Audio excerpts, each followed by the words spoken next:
A very good evening to you. I'm Lisa Lord, and in our top stories, weather officials monitoring a tropical disturbance which is currently affecting the island.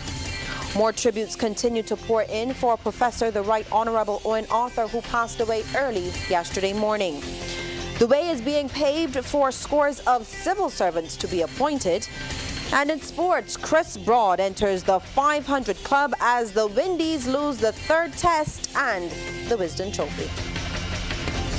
Newsnight Headlines was brought to you compliments Omega XL. Broadcasting from our studios in the Pine St. Michael, this is CBC Newsnight, starting now.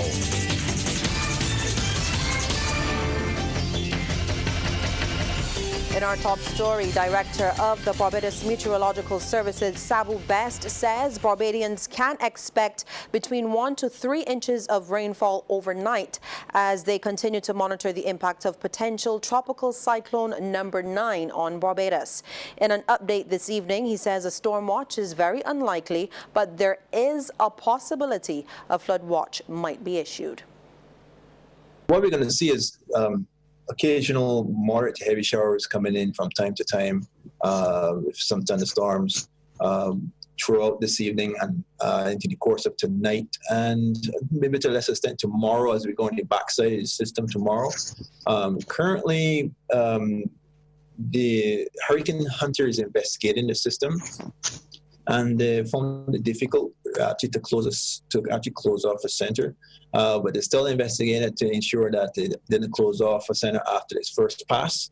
Having said that, there was a center that we picked up closer to Barbados, which is around this location here. But you can see that it's actually starting to weaken in terms of convection around it. That may actually begin to spin down, and we believe the center may be only at the mid-levels and not down at the surface. But throughout the course of the night, convection can actually develop around that whole center and give us some more showers and thunderstorms. Mr. Best adds that the high winds associated with the system are now well north of Barbados, and that those winds are now more likely to affect the Leeward and Northern Windward Islands. Meantime, Director of the Department of Emergency Management, Carrie-Ann Hines, has advised Barbadians to remain vigilant. Of course, we're going to hear more about the weather situation with Carrie-Ann O'Neill later in our newscast. Well, tributes continue to pour in for former Prime Minister, Professor the Right Honorable Owen Arthur, who died yesterday at the age of 70. Minister of Foreign Affairs and Foreign Trade, Senator Dr. Jerome Walsh, says Professor Arthur has left an indelible mark on this society. Describing him as a regionalist, an avid reader, and one with a sharp intellect, Senator Walsh says he believed their purpose in politics was to ensure that poor people stopped being poor. He created the whole issue of social transformation in the urban and the rural development commissions with the intention of not only in terms of helping poor people in terms of repairs, etc., to the houses, but these entities also provided for small loans for persons to start businesses, etc. It also assisted in terms of developing roads in these areas where they were and tracks were paved, where they were not wide enough for roads, and help people, helping to, in terms of the entire transformation of those poor people in our society. And I believe the UDC and the RDC, although it came in for criticism later on, certainly the intention and the initial work cannot be denied in terms of the importance of that.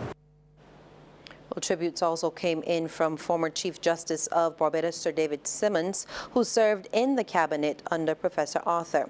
Sir David joined Senator Walcott as one of the guests on Owen Arthur, A Man for the Times, a program hosted by the CBC last evening. Recalling one of the little-known facts about the former Prime Minister, Sir David said that he was fascinated by law. According to him, Professor Arthur acquired several law books and would often call him with legal questions. It was the middle of probably 2004, 2005, that sort of period. They said, we have to get a master for the Supreme Court. And he said, a master? He's a procedural judge. And I said, yeah. This bright economist knew the function of a master better than a lot of people in the legal profession at the time. And we're also hearing that the University of the West Indies Cave Hill campus is planning to honor the legacy and illustrious career of the late Prime Minister. Word of this from Principal and Pro Vice Chancellor Professor Eugene Barreto. A distinguished student of the Cave Hill class of 1971, Professor Arthur was conferred the title Professor of Practice by the university in 2018. Professor Barreto says the late Prime Minister embraced his academic life with ease and generosity and even gifted the Cave Hill campus his original collection of well-documented papers. Professor Arthur was a committed Caribbean integrationist and regionalist who saw the University of the West Indies as a critical pillar of the regional integration movement. Not only did he fully support a strong and resilient UWI, but he was not afraid to call attention to areas of our mission he felt we needed to address. At the appropriate time, the Cave Hill campus will announce a tribute to honor the legacy and illustrious career of this most exceptional public servant. Well, former Prime Minister Frondell Stewart has also paid tribute to the late Professor Arthur. He says he brought a powerful intellect to whatever role he took on and served the people of Barbados and St. Peter well. Like all prime ministers, he embodied our hopes, our dreams, our aspirations. Like all prime ministers, he bore our grievances, our disgruntlements, and our disappointments. He never wavered. He carries to his final rest, therefore, the gratitude of the nation he led and loved. Well, the death of Professor Arthur has also saddened Barbadians overseas, including Consul General to New York, Macie Holder.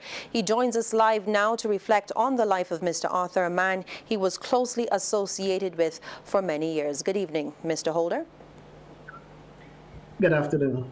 Good evening. Tell us about your relationship with Professor Arthur. We had a relationship that was based on a lot of respect for one another. We share similar backgrounds, grew up maybe 150 yards from one another. And in that way, we were able to complement each other in the various roles. I, of course, supported him to help execute his vision for Barbados. And he executed that vision magnificently, as we all know, in every respect.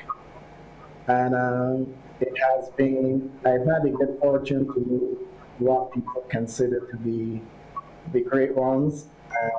I say without any doubt that Barbadians can say that they have seen a genius. The boss, as I always called him, and I will always call him, was a true genius. People speak about his economic prowess, but he was far more multidimensional than that.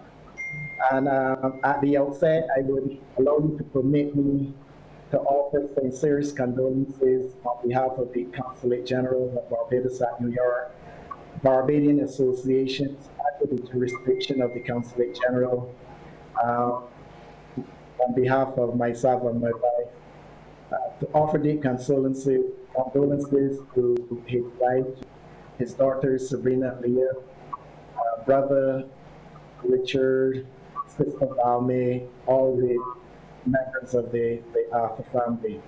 This is a huge loss.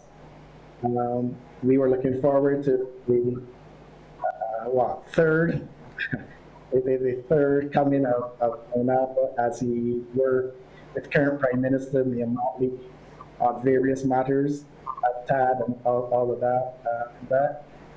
Sadly, he's gone. A great one has gone.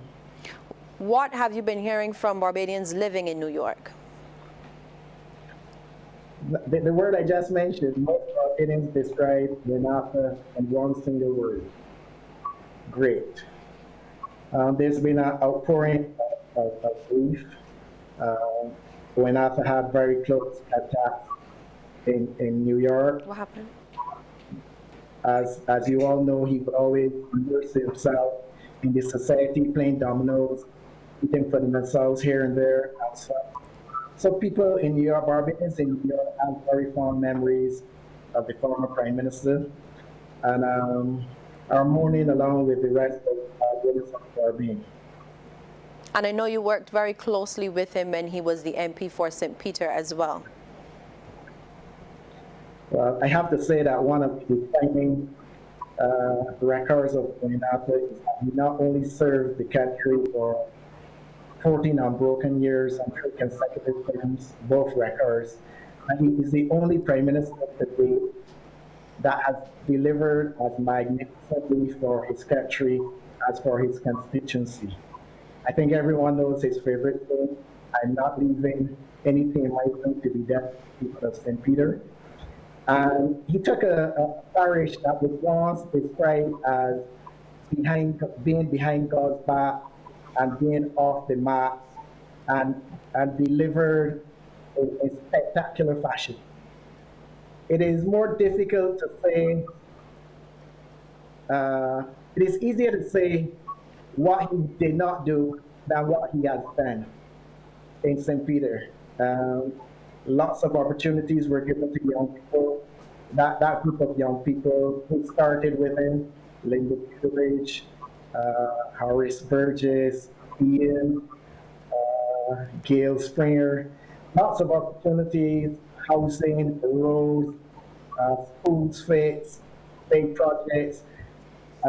If you wanted to see Renata in action, the birth of Port St. Charles was that, not because it was in St. Peter, that was coincidence. But that underscored his vision, the way he thought about economics and how things will benefit and lift his society. In that case, Port St. Charles lifted St. Peter. It was knocking about the place for a while. I remember vividly one day we took a drive. He was driving, I was petrified. And we went all the way down to Haywoods. And he said, well, you know, there's a marina to be built here. And I said, I'd heard. But I was in my St. Peter Road. That was our beach. That was the place that we would always frequent. So I was like, but what about the beach? And he didn't say a whole lot. He said, you know, we have to get this economy going, because back in 1994, it was pretty much like 2008. And long story short, we drove back to government headquarters. We spoke to the secretary. He asked that the players be brought to the cabinet room the next day.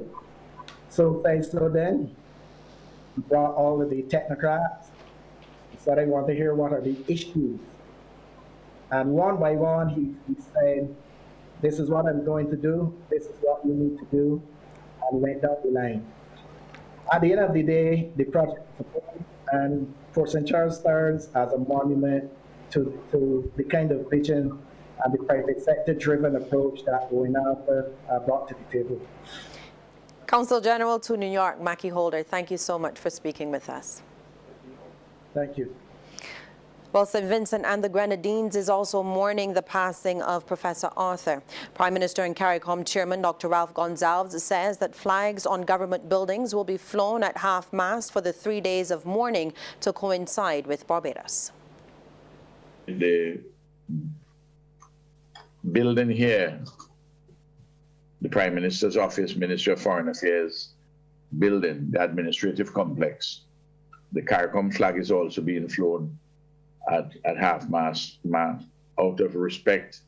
And it's a real tribute to Owen, who was a very dear friend of mine, and I feel his passing very, very personal.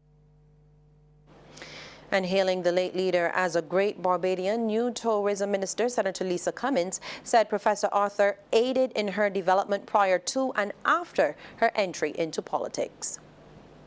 When I returned to Barbados in 2013, I came back to Barbados to head an institution called the Barbados Coalition of Service Industries, which everybody knows.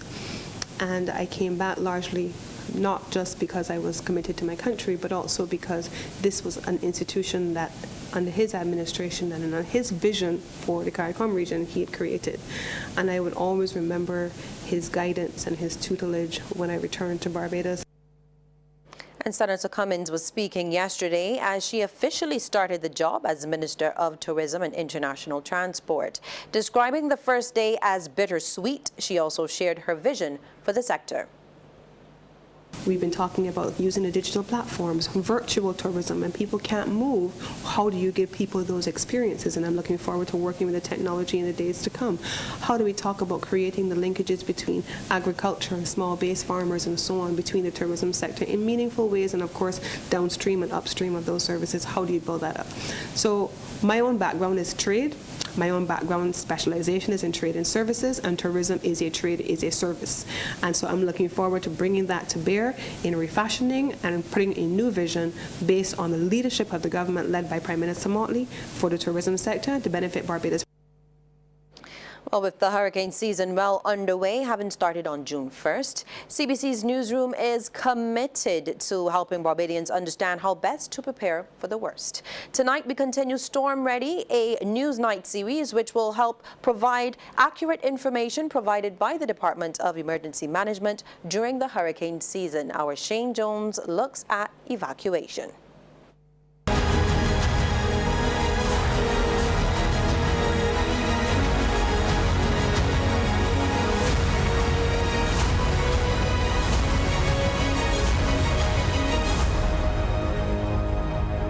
Storm Ready is brought to you by the City of Bridgetown Cooperative Credit Union, measuring success one member at a time. One of the most important pillars of preparing for a severe weather system is developing an evacuation plan. Evacuation plans let your family members know exactly where to go rather than separating to different parts of the house. The plan lets everyone know where they are expected to be and when they are expected to be there after the evacuation begins. Find out if you live in a hurricane evacuation zone. Decide where you'll go and find a safe route to get there. Also, have supplies packed that you can travel with. If you are ordered to evacuate, leave immediately and be sure to plan for your pets. Create family meeting spots. As a family, have a strategy to reconnect in case you are separated. Plan alternate routes. Have a plan for your pets. Assemble your car emergency kit and keep an emergency backpack. After you have created your plan, review and update. Storm Ready was brought to you by the City of Bridgetown Cooperative Credit Union, measuring success one member at a time.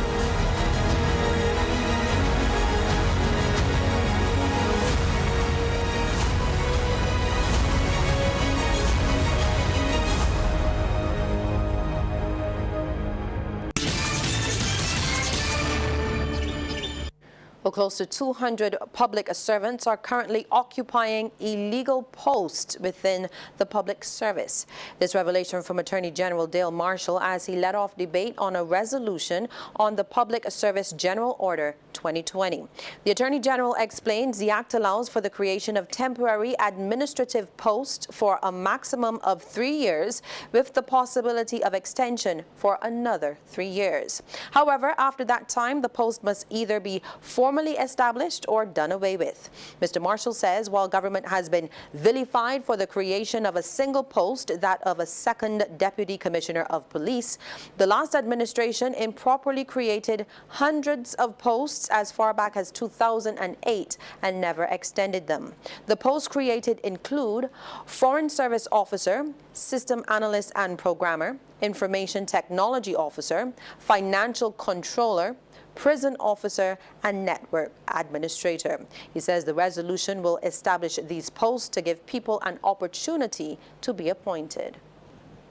Between 2009 and May of 2018. 328 posts were created, all of which are yet to be established. And of those posts, 183, that's the right number, are over 6 years old and therefore are being occupied by individuals in breach of the statute. So we are here today, sir, to put wrong things right for those people. Well, opposition leader Bishop Joseph Atherley, meanwhile, responded to a suggestion by the Attorney General that many employees do not know their status in the public service. He says the government must be the model employer and must set the standard. There's so much wrong out there in the world of employer-employee relationships in the private sector world. There's so much that is wrong and that needs to be corrected. And we're working on some of them, and slowly, yes. But if government can't provide the model, the standards, and a properly functioning regulatory framework, then we're lost. Well, former and present members of the Empire Sports Club have been paying tribute to cricketing legend Sir Everton Weekes today. Lisa Broom was there. The place where thousands gather to watch the artistry of the master is the same place they came today to pay their last respects. Several people of all ages and backgrounds passed through the Empire's Sports Club on Bank Hall to view the body of cricket legend Sir Everton Weekes. Resplendent in a black suit, Sir Everton laid peacefully in a white casket that was draped with the flag of his beloved West Indies team. Members of Empire's junior cricket team stood watch over Sir Everton's body for 15 minutes, giving way to some members of the elite team. Former club mate Roll Branker was one of those who came to view the legend's body. Mr. Branker says he called Sir Everton the university professor he never had, and he described the legend as a philosopher who understood life on a different plane. Whenever he spoke, there was wisdom and depth in it. Whatever he said, he was that kind of human being.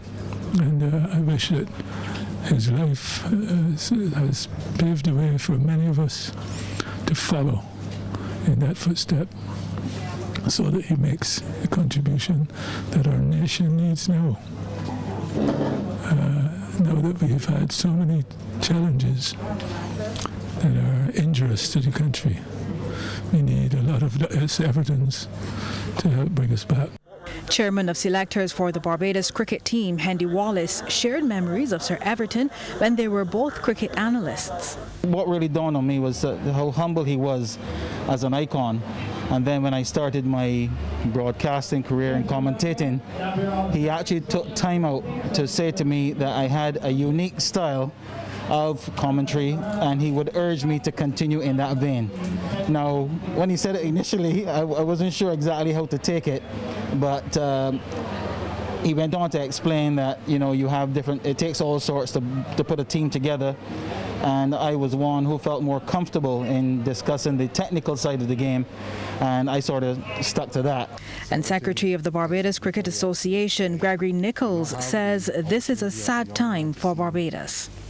Sir Everton exemplified excellence. I did not have the opportunity as a young man to see him play, but my father and those who have heard before spoke of him as the best of the three W's in their estimation, and a man who carried himself with stature and dignity and exemplified the very best of what we in Barbados can be. Sir Everton passed away on July 1st at his home in Chancery Lane after a long ailment. He was 95 years old. Sir Everton's body will lie in repose tomorrow at Cricket Legends on Fontebelle from 2 until 6 p.m. He will be laid to rest on Thursday at the University of the West Indies next to the other two members of the legendary 3Ws, Sir Frank Worrell and Sir Clyde Walcott. Lisa Broom, CBC News. Well, still to come, news from across the region, but first, this tip from Cooperators General Insurance. This tip of the day is brought to you by Cooperators General Insurance Company Limited. Insurance the way you want it to be. During a hurricane, repair any damage to your house that can be done from indoors to preserve the integrity of the structure. Cooperators General Insurance, helping you to be prepared this hurricane season. Regional news now. Following public outcry, the Grenada government says it will no longer table the coronavirus disease control bill tomorrow as planned. Instead, the Keith Mitchell administration says it will go back to the drawing board to facilitate consultations on that bill. As we hear in this GBN report, a group of young people staged a silent protest against the proposed legislation over the weekend. Voicing his opposition to the bill was Opposition Senator Terry Noel, asking for the overall elimination of the bill. Noel believes that some form of amendment could be made to certain bills by revisiting the Public Health Act. He highlighted the areas of the bill that are not sitting well with him. Because based on the statement from the government, it appears as though it is a temporary removal of the bill, and we are asking for total removal of the bill. A certain aspect of the bill where the police officers having the right to arrest anybody, health professionals as well having the right to infringe on people's rights and property and so on. And these are the things some of the things that I have serious issues with. So which means if people who've been thin-skinned or have issues with people, they could just use that bill to interfere with anybody they have issues with. So you could find anybody, any citizen finding themselves before the court on a regular basis. Joel Greenidge was one of 3 representatives of the 2030 Youth Grenada, says he does not see the need for such a harsh and forceful bill at this time. Today's protest, Greenidge says, is to send a message that as young people, they have not dropped their guards. And one of the things that concerned me when I read the press release and even listened to the AG, the government is justifying its position in terms of the bill. They have seen no infringement in this bill that they have presented, and that sort of concerns me, that it is very evident by everyone who would have looked through the bill that it infringes on their right of movement, privacy, the power that this bill gives to the Minister of Health. I mean, considering the political environment in this country, could you imagine the Minister of Health, right, in consultation with the CMO, can determine which businesses are open, when businesses, if this business is closed, which business meets the protocol? Well, as Guyana slowly returns to economic activity during the COVID-19 pandemic, the Private Sector Commission is urging a swift reopening of the airports. And while the head of the country's Civil Aviation Authority agrees that this is important, he says it must be done in a systematic manner. Chairman of the Private Sector Commission, Captain Jerry Gavaya, during a telephone interview with this newscast, underscored the importance of the reopening of the aviation sector and the full functioning of the airports, as he noted that many jobs and Guyana's economic stability rely on revenues from travelers. Our economy, while we may open parts of our economy is dependent on the opening of the airport. And the airport, we have been shifting the goalposts from month to month, and it's causing a lot of concern and uncertainty in the airline industry. Airlines cannot operate in an environment of uncertainty. Airlines are taking reservations, and it is causing a lot of confusion. Captain Gavaya urged that the relevant authorities move towards having airlines sign on to COVID-19 compliance procedures as soon as possible and swiftly reopen the country's airports. However, according to Director General of the Guyana Civil Aviation Authority, Egbert Field, while the airports are an important link to the country's economy and should be reopened soon, the nation's health must be protected. At the same time, we have to be careful that the health of the nation is also looked at. So it's a balancing act.